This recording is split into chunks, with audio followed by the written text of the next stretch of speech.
Now at 5 and streaming on crossroadstoday.com, remembering the plane crash that shocked Victoria 1 year ago today. Plus, police investigate what led to a triple homicide, saying the suspect is just 15 years old. And both parties strike out on health care votes, what it means for your premiums. Well, it was quite a nice day for today. Temperatures are now dropping at 68 degrees, but the winds have picked up out of the east. We'll talk about what that means coming up. Plus, Texas fights invasive pests and border threats with one operation, the dual mission along the Rio Grande. You're watching 25 News Now at 5. Good afternoon and thanks for being with us. I'm Shawna Currie. Well, today marks 1 year since that emergency landing here in Victoria. You might remember this. A small plane went down at Mockingbird and the Zach Lentz Parkway Service Road, flipping cars and sending 5 people to the hospital, including one with serious injuries. That person later was released from the hospital. Investigators say the pilot, 71-year-old Paul Ferroni, ran out of fuel just 10 miles short of the Victoria Regional Airport. According to the NTSB report, it all came down to skipped inspections and bad fuel calculations. Coming up on 25 News Now at 6, we will hear from one of the 911 dispatchers who was on duty that day. The owners of the Shack Bar and Grill in Jackson County are now on probation after admitting they ran an illegal lottery called Queen of Hearts. William and Kimberly Chandler, along with Leslie Miller, all pleaded guilty last month to a misdemeanor gambling charge. Their attorney negotiated 1 year of probation for each of them. And in a separate civil case, the three agreed to hand over more than $276,000 in illegal gambling profits to the state of Texas. That money will be distributed the way that state law requires. A Texas teen is the suspect in a triple homicide. Investigators say the 15-year-old boy was angry over a breakup and went to his ex-girlfriend's home Tuesday night. But instead of targeting her, police say he shot and killed her mother along with her 9-year-old brother and 13-year-old sister. The teen is charged with capital murder of multiple persons. Police recovered what they believe is the handgun used and are still looking into how he got it and whether anyone else knew about his plans. You know, unfortunately, and we've seen that here in Odessa before, evil does visit us from time to time. And I think that's what happened yesterday. Evil visited us one more time. The teen's former girlfriend was not hurt in the attack. Authorities say anyone who provided the gun or knew about the plan could also face charges. The 15-year-old remains in custody. It is up to the prosecutor if the teen will be tried as an adult. Well, we're expecting some fog the next couple of mornings, and then what are we looking at as far as our weekend goes? Well, meteorologist Jacob Lozano is in, and I think fog's probably the more immediate thing to be looking at. The fog is, the winds have finally shifted back out towards the southeast. If we take a look outside right now, clear skies is what we're looking at, temperatures at 68 degrees, and now we notice that winds have been picking up out of the east-southeast there. That's that high pressure I was talking about yesterday up in Amarillo. That's finally moved down towards the southeast and actually started to really bring in some more moisture. And then we're watching the stalled front there. It is looking like it's going to start to form a low pressure system, and that'll kind of help bring in a warm front for us, which will help increase our dew point values there, and that'll help, you know, make it a little bit more moist outside for us. So fog likely in the morning, starting at 12 a.m. We start to see it pick up there for us, and it becomes pretty widespread and dense in some areas there by 4 a.m. and it lingers till around 7, 8 o'clock in the morning, and then we get to about 9 and we start to see some relief in the fog. So around 10 a.m. I think we'll start to really see the clearing take place there. But that's not it. We still have to deal with some fog for Friday. We start to see more of a sea fog begin to roll in, but still fog is going to be a bit of an issue there for the morning time there Saturday. We'll talk about that as well as the rain chances, and we've got another cold front on the way coming up. Shawna?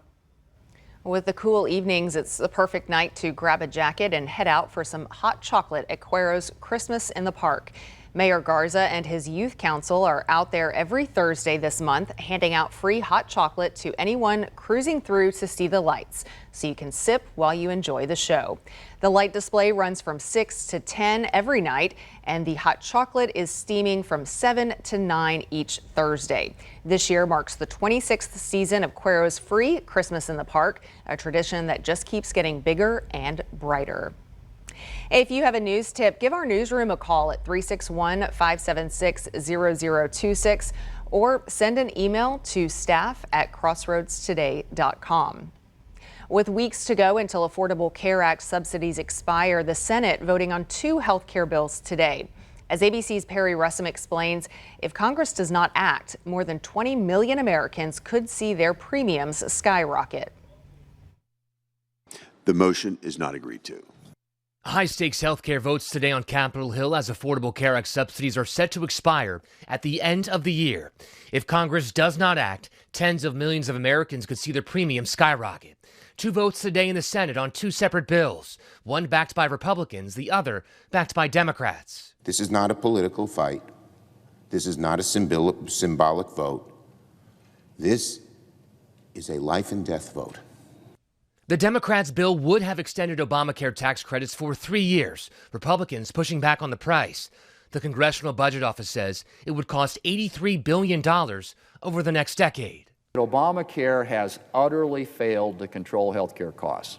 The Republicans' bill would have allowed ACA tax credits to expire and deposit funds directly into government health savings accounts for those eligible. Health care should work for patients, not for big insurance companies. Democratic Senator Patty Murray asked if any Democrats would support the Republicans' plan. Not with the choice issues in it, where they have made it that women cannot get access to an abortion through their plan. Healthcare was a sticking point for Democrats, and this is the vote they were promised. Both bills failing today, meaning Congress goes back to square one.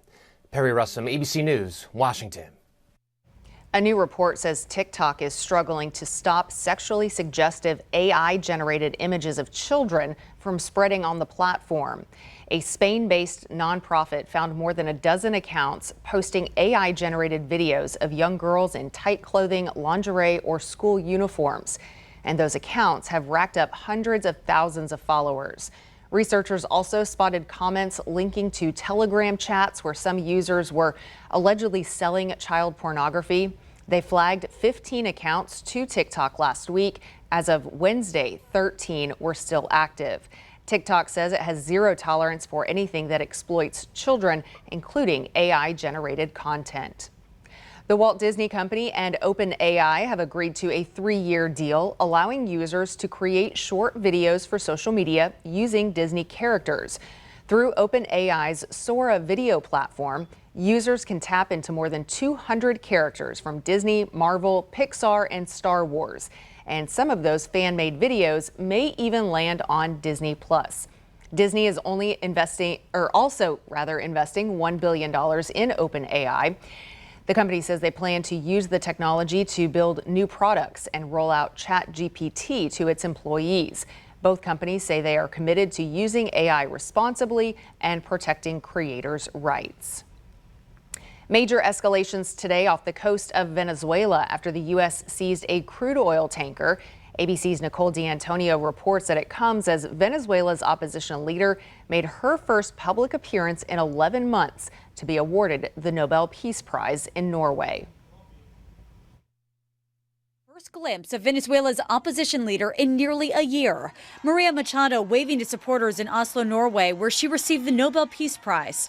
This as the Trump administration ramps up pressure on Venezuela's government by seizing an oil tanker in the Caribbean. This video released by the White House shows the moment U.S. Navy helicopters hovered above the tanker as heavily armed members of the Coast Guard rappelled down to the deck. We've just seized a tanker on the coast of Venezuela. Attorney General Pam Bondi says the tanker was part of an illicit oil shipping network supporting foreign terrorist organizations. This morning, Machado was asked if she endorsed the U.S. military operation near Venezuela. What sustained the regime is a very powerful and funded, strongly funded repression system.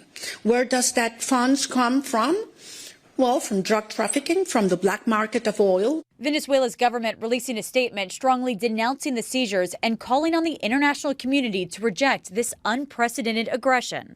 Members of the House Armed Services Committee questioned whether the operation is justified and legal. this Congress has not had any say in when we're using military force, and it hasn't had any briefings on why we are using military force. This seizure marks the first time the U.S. has overtly interfered with oil exports, which is Venezuela's main source of revenue. And it comes amid rising tensions between the U.S. and Venezuela after the U.S. conducted airstrikes on alleged drug boats in the Caribbean, killing dozens. President Trump recently suggested possible land strikes inside Venezuela and has also threatened neighboring Colombia, saying it could be targeted next. Nicole D'Antonio, ABC News, Washington. Texas Agriculture Commissioner Sid Miller toured trapping sites along the Rio Grande this week, where crews are working to stop the New World screwworm and other invasive pests threatening Texas agriculture. Miller also got a look at the armed Marine units now patrolling the river under Operation Lone Star, something he pushed for years ago when he helped secure funding for patrol boats as a state lawmaker. He joined one of those patrols during his visit, seeing firsthand how that effort is now part of a larger mission to deter illegal crossings, drug trafficking, and other threats along the border. Remember to subscribe to our YouTube channel, Crossroads Today. Also hit the like button and click the notification bell. Stay with us. Straight ahead on 25 News Now at 5. This holiday season, a surge of flu, COVID, and RSV could make gift giving risky, and health experts say you'll want to pay attention. Plus, a pregnancy so rare it took 30 doctors to deliver the baby, a nurse's miracle, coming up.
You might start seeing a new ingredient in your sunscreen. The FDA is considering allowing bemotrizanol, a UV blocking chemical already used in Europe and Australia, to be added to sunscreens here in the U.S.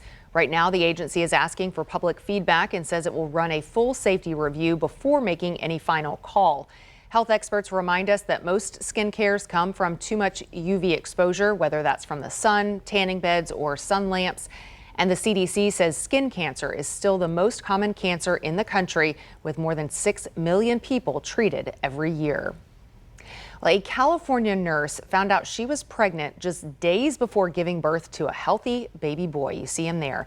Susie Lopez took a routine pregnancy test before surgery to remove a 20-pound ovarian cyst. That test came back positive after 17 years without a pregnancy.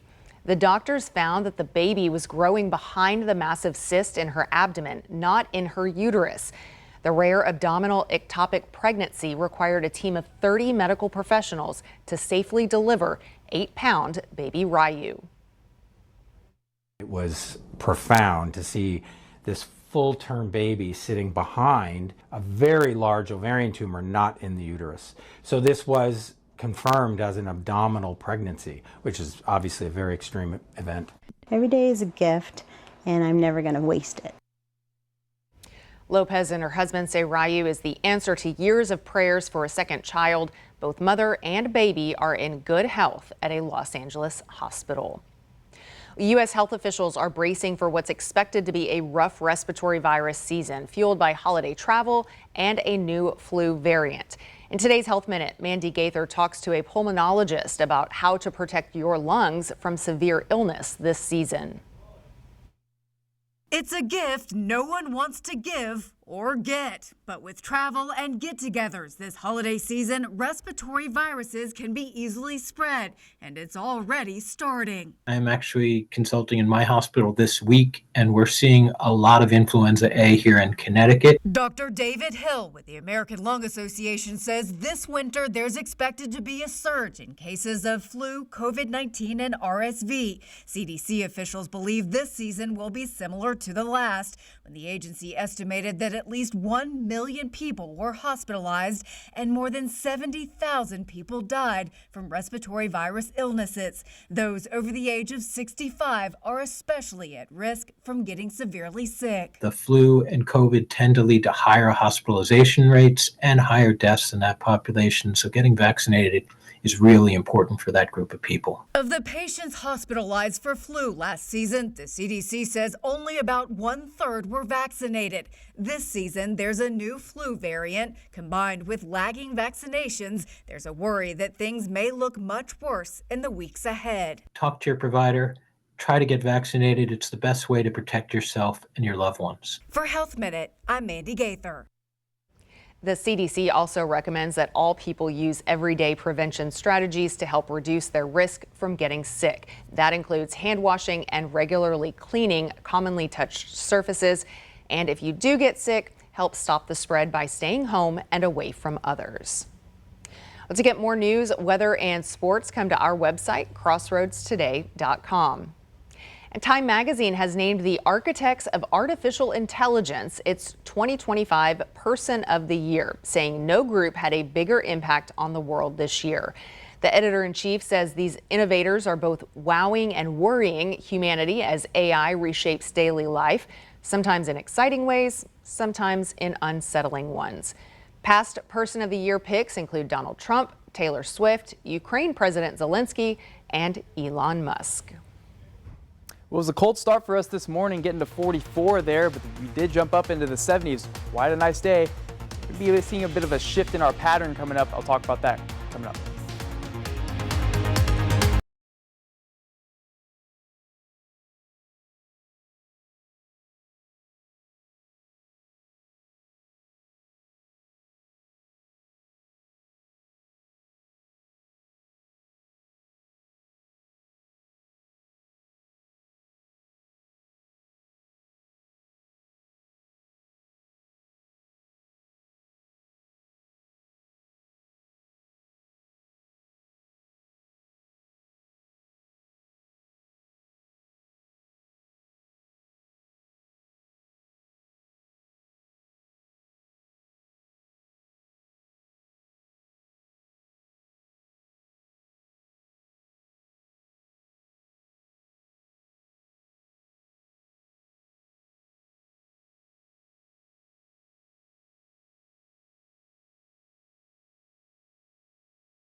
Well, with the return of the southeast and all the moisture being put back in our atmosphere, 54 degrees is what we're going to be at for tomorrow morning. And then we're going to start to see temperatures get close to 80 degrees there for Friday and Saturday.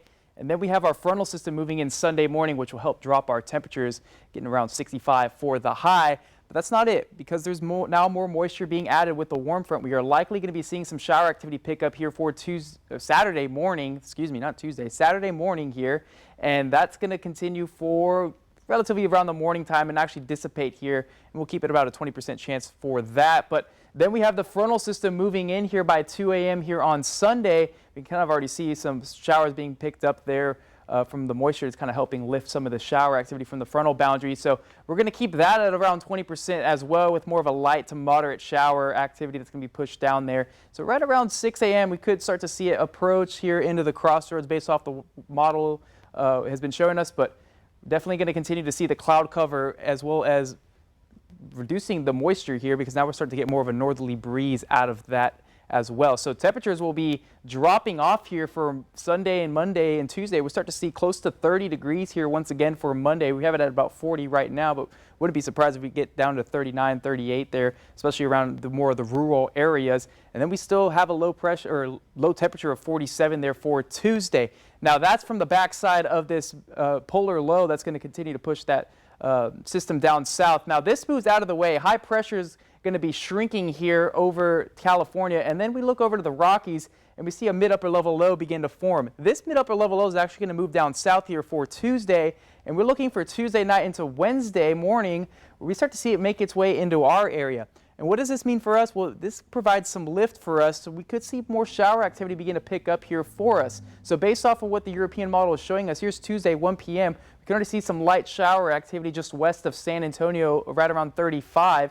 And then it pushes out here towards Victoria as well as parts of the 37 corridor by Tuesday 9 p.m. And for us, I think around midnight as of right now, based off of which Future Tracker is showing us, is going to give us an opportunity for more moderate, maybe a little bit of thunderstorms with this system as it moves out towards the Gulf. Now, this is the tricky part. We need to make sure that this low actually stays right around this area, because if it goes a little bit farther down south, we're more than likely not going to be seeing the shower activity as well as if it goes farther up north. But as of right now, since yesterday when we were talking about it, it's been pretty consistent with shower activity being right around Victoria, and it does enhance a little bit as it moves out towards the coastline. So this is going to probably be our best chance for some rain coming into next week, because, well, a couple little showers aren't really going to do too much for us here for the weekend. But foggy conditions for the morning. Make sure you use those low beams when it's dark outside. We don't want them to reflect back towards us. South-southeasterly winds at about 7 miles per hour. And Currie are going to be seeing that as well. 76 degrees there for the high. Port Lavaca going to be seeing those similar conditions there with the fog in the morning and relatively on the cloudier side.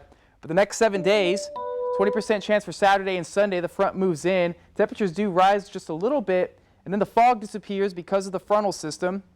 And temperatures start to get a little bit colder. This will probably be our coldest day for the week there, 59 and 40 for the morning. And then we take a little increase in temperatures, and we watch for those shower activity for Tuesday night into Wednesday morning. Now, don't forget to scan the QR code for more news, weather, and sports. And here's Shawna. Well, still to come, with time running out for Christmas shopping, you have even less time to get Christmas gifts in the mail. We'll take a look at the critical dates ahead.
A mixed day on Wall Street. The Dow closing up nearly 650 points. The S&P 500 climbing almost 0.25%, with the Nasdaq down nearly the same amount. The price of oil dropped 55 cents to $57.91 per barrel. Well, it's starting to get down to the wire. If you need to send out Christmas gifts, you have less than a week of shopping left. The Postal Service says you need to send packages by next Wednesday to get them delivered before the holiday. If you want to spend a little extra, paying for Priority Mail will get you until next Thursday. Priority Mail Express 2 gets you until next Saturday. But keep in mind, these are all estimates, and it's always best to send a bit early. Also allow it an extra day or two for items going outside the continental U.S. Uber is making it easier to get a ride home from the airport. The rideshare company is launching physical kiosks at arrival terminals at several airports. They will allow travelers to book a car even if they don't have the Uber app. Simply walk up to the kiosk, enter your destination, select your ride type, and pay. The kiosk will print a paper receipt with the trip details. The first kiosk will debut at New York's LaGuardia Airport, with more planned for hotels, ports, and other airports in the coming months. Well, let's be real. Alexa probably has a spot in your daily routine, whether it's playing your favorite playlist, giving you the forecast, or settling random debates. She hears it all. And now Amazon has released its latest of Alexa's most asked questions for 2025. Top searches: how long do I poach an egg? And what's the diameter of Earth? Around the world wanted the usual celebrity details as well: height, weight, net worth, you name it. But the most ironic question that Alexa got this year: what does AI stand for? Pretty interesting. Well, a soldier finally returns home from World War II. The story of why it took 80 years is coming up next. Life-threatening flooding and evacuations, tracking snow and plunging temperatures. Plus, tens of millions of Americans brace for their healthcare costs to skyrocket. And our great Made in America Christmas. Your new ideas pouring in. World News Tonight with David Muir is the most watched newscast in America.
A World War II hero is coming home 80 years after his death. U.S. Army Captain Willibald Bianchi died in 1945 at the age of 29 when the POW ship holding him was mistakenly attacked by American planes. His body was never identified, and his name was added to the walls of the missing in Manila. Well, now, after new examinations of remains recovered in Taiwan, Bianchi has been identified, and the war hero will now receive a final burial in his hometown of New Ulm, Minnesota. They have that scheduled for this coming May. So pretty incredible. Yeah, this many that's years awesome. later, they, finally are able to say, okay, here's one of our military heroes that, was a POW and take him back home. That's incredible. I wish Mac was here to I know, hear that Mac one out. would That love would that have one. loved that one for sure. So, I'll have to tell him about it when he's back. Yeah, definitely. Well, temperatures are going to be also dropping here for next week, but we do have a little bit of fog we need to talk about here. So Friday morning as well as Saturday morning, dense fog is going to be quite likely, so make sure you use those low beams. Should see it clearing up around 10 a.m., about the time frame for that. And then we have that front moving in Sunday, and like I mentioned, temperatures will be dropping there. So. All right, pretty warm weekend, especially if you're someone like myself who has not put all the decorations outside yet. Yes. Get out and do that. Continue to go out and do that, yes. All right. Well, thanks for joining us. We'll see you back here for 25 News Now at 6.